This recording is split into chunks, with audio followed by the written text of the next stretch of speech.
a fish is only free when it's in the water. And if the fish feels free to come out onto the land, it'll die because it's made for the water. And so what is freedom? Freedom is finding the right restrictions. Well, that is certainly a novel take. Take the thing that you want to define and make it the opposite.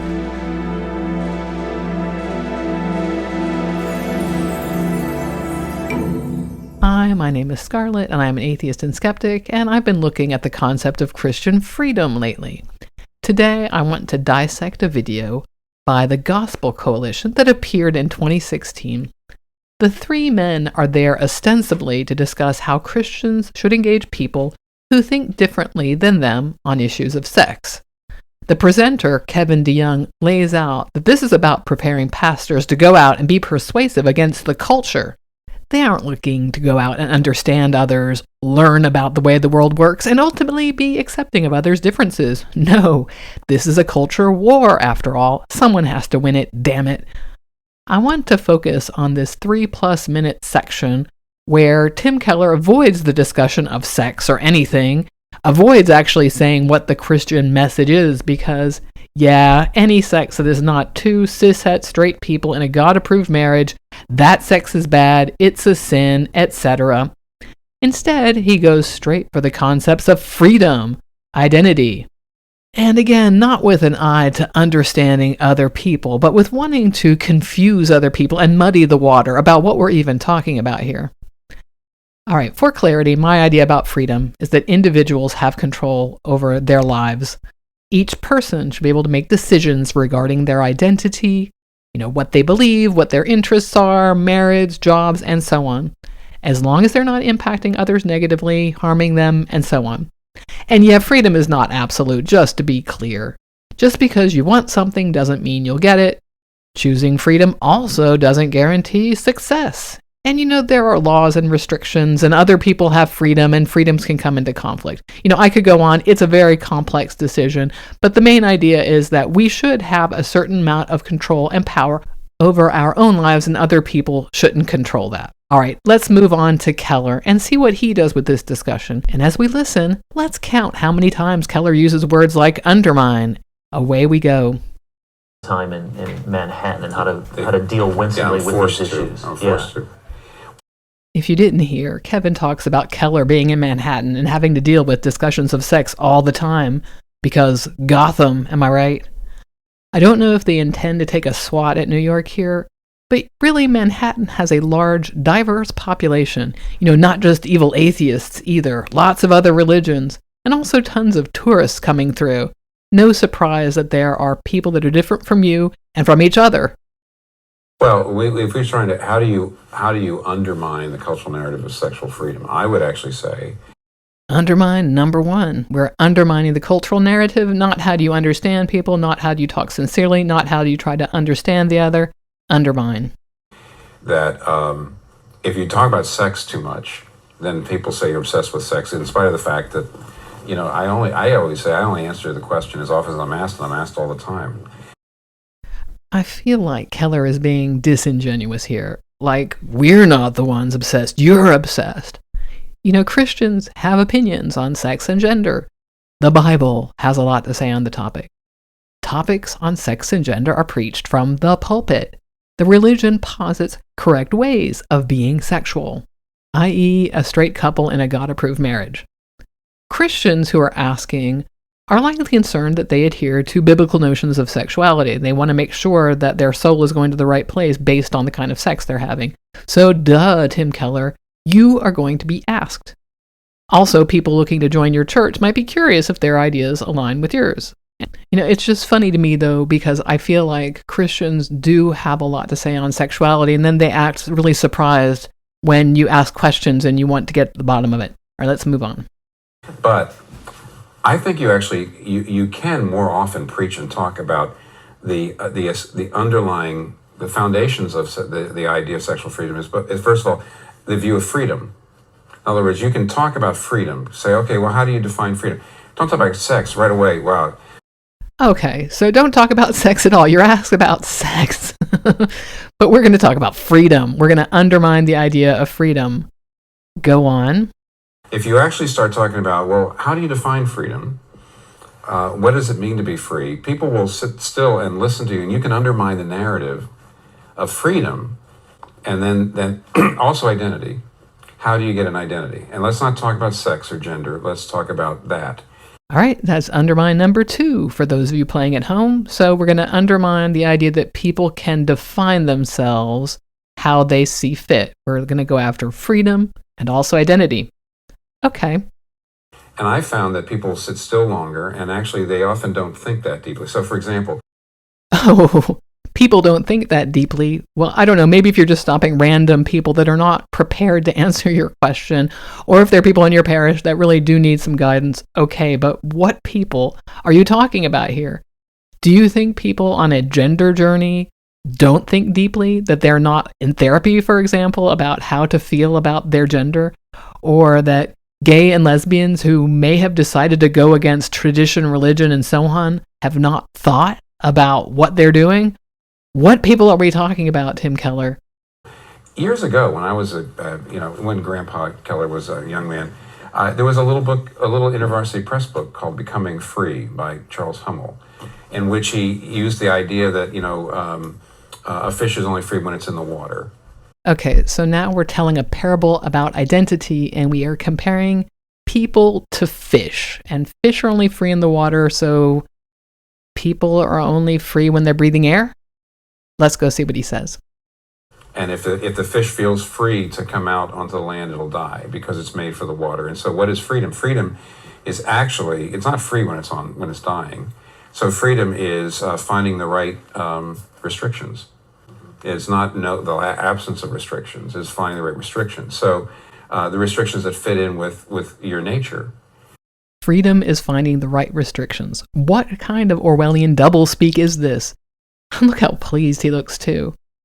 I want to consider this more. So, to be free, you have to adhere to a nature. Who gets to decide that nature? I'm sure Tim Keller would say that God gets to decide that, but how can he demonstrate that God decided that? And my guess is that Tim Keller at some point came to a conclusion that he was a Christian and that God was deciding this, so he is deciding this identity for himself. There's nobody else there to decide that nature. But probably Tim Keller also wants to decide all our natures because, we're blinded by sin or something. Now, I would argue that for a fish, freedom refers to getting to decide where to swim. But it could get eaten by another fish, and then is it really free? Check and mate. But this is all a little silly. Does an outcome define our freedom? So the fish freely chose to jump to shore, and it had a bad outcome. It still used its freedom. Now, to repeat myself, for me, freedom is the ability to decide key aspects of our life. Identity is one of them, our thoughts, our interests, and so on. And as I said before, freedom is not endless, it's not absolute. Other people can impede my desires. So I might want to be a professional ball player, let's say. My freedom ends with that choice to pursue it. I can practice, I can try out, but my freedom stops with someone deciding if I make the team or not. I don't get that choice. But that's not freedom. My freedom was in the choice. I don't have freedom over everything. I can't control everything. But this notion that we have some nature that I guess Tim Keller can determine, and we have to act in accordance with that nature, that isn't freedom. I get that the image of a fish swimming evokes free movement, but that isn't what we mean when we are talking about freedom. And when somebody says, well, I should be free to live any way I want as long as I don't harm other people. Well, you can also attack that. Ooh, and we use the word attack now. Ooh, it's getting harsh now. By saying, how do you define harm? And as soon as you say, well, I'm not harming you, you're imposing your view of human nature on me, which means at bottom, it's not just a matter of freedom. You have to have beliefs about right and wrong. And we're going to attack a very common idea of the notion of freedom, which is to act in ways that we see fit as long as we're not harming other people. And this is that common phrase of your freedom ends where you swing your fist. So as long as you're not harming people, you're not striking somebody, you can act. That's a very common notion of freedom. Okay, there is a lot to unpack in what he just said, including slipping from one terminology to the next. It really is about muddying the waters and making a dialogue impossible, because what we're supposed to be talking about is how do you prepare priests to go out and talk about sexuality and, I guess, God-approved sexuality. And now we're talking about all kinds of things that are not connected to it. So Keller thinks that the definition of freedom, being able to act as long as we want, as long as we're not harming people, is imposing something on others. We can define harm. We can define both physical and emotional harm, and not all emotional harm is the same. So let's do a thought experiment. There are 8 billion people on Earth right now, and I don't know how many of them, let's just say that there are 100, but it's got to be more than that, 1 million, are having sex that you don't approve of. Is that harming you right now? I mean, it's happening. There's no way it's not happening. So whoever I have sex with, and whatever my agreements with them, we can show that we do not cause physical harm to anyone. That is easy. You can demonstrate cuts, bruises, illness, okay? Someone else having sex that you don't like does not create that for sure. Me having sex, whatever that is, does nothing to you emotionally either. Do you even know it's happening? Again, I just did a thought experiment. It's got to be happening out there. At any time this video is playing, there's got to be more people than you can imagine having unapproved sex, okay? Now, if you say that you're distressed that people are having sex that some God doesn't approve or you don't approve, that's not harm. You being distressed by something that you can't see and you're only imagining happening, that's silly. It's like if someone had a flavor of ice cream that you find disgusting, does that bother you too? No. Someone realizing that they are gay or trans does not impact people who are not in their lives. Like me knowing that this exists, I might be distressed. That's my distress to deal with. That's not the person who is gay or trans. That's not their thing to deal with for me. And then he goes on that it's not just about freedom, it's about ideas of right and wrong. And we were trying to define that by defining harm, so that things are neutral or right. I like to think of most sex things as neutral. They're not morally anything, they just are neutral, okay? They don't harm anybody, so things can be neutral or right if they don't harm. But now Keller is far away from what freedom is and is off into some vague, muddied moral landscape where he might be offended because people have come to a different conclusion about their sex lives that he thinks is wrong. And all I can wonder is if you really are having a discussion with him, by this point you might just be dizzy because, like, where did we even start this dialogue from? And now here we are, and we've totally avoided the whole issue. We got a little bit more to go. Let's go back. And by hiding behind freedom, saying, "Oh, I have to decide what's right or wrong," we don't do that. Everybody's free to live it the way they want as long as they don't harm other people. But as soon as you decide what is harming and what is not, you are actually imposing a view of human nature on other people. Okay, so us saying that we're not harming somebody is not imposing a view of human nature. Again, we can, as a society, define what harm is. We can see harm. There is a notion of an unbiased observer. That means how would a given situation be perceived by somebody who's not involved in the dispute? It takes the emotion out of it. It takes all the need to win or whatever to get to what is actually going on in a situation. And it can be a tool to determine what is happening in a given circumstance. So we can, as a society, determine what constitutes harm. And frankly, I even think as individuals, we don't even need all of society. We don't need all this construct. We can see when someone is harmed. And Keller is acting like we just can't. In part because consensual sex between consenting adults does not create harm, as long as you're practicing safe sex and all that good stuff. It has nothing to do with Tim Keller or his life. We're not deciding how Tim Keller lives his life. So we're not imposing a view of anything. But freedom is to be able to act in the way that I see fit, as individuals see fit, and Keller should not have a say about that. It's very simple, and me having a say over my life does nothing about Tim Keller's life. Now, the only reason I'm doing this quickly is I think you can undermine people's understanding of freedom. Mark down number 3 next to the word undermine. Which is really silly, but the culture is freedom is absence of restrictions. You go say, no, it's finding the right ones. And you can even talk about love. Yes, the culture is silly for thinking that freedom is about acting without restrictions. Dude, that is literally the definition of freedom. The fact that we do have limits, i.e. when we start to create harm, that's not freedom, but the freedom is to act without limits. I think people get confused that our freedom isn't unlimited. Our limit is when we start to impact other people. It's not all that hard, dude. Oh my God. Okay, and now we're talking about love. So we're still not really talking about sexuality. All right, what's he got to say about love? Frankly, you say if you get into a love relationship or you get into a marriage and you don't realize you're now restricted. If you're totally free to live any way you want, once you're in the marriage, there will be no love. What is this guy talking about? You and your partner or partners get to determine the parameters of your relationship. Yeah, partners, because, polyamory. But is the problem just that now you would have to consider another person in your decision making? I mean, you still retain some freedom, I hope. I mean, get out if you lose all freedom in a relationship.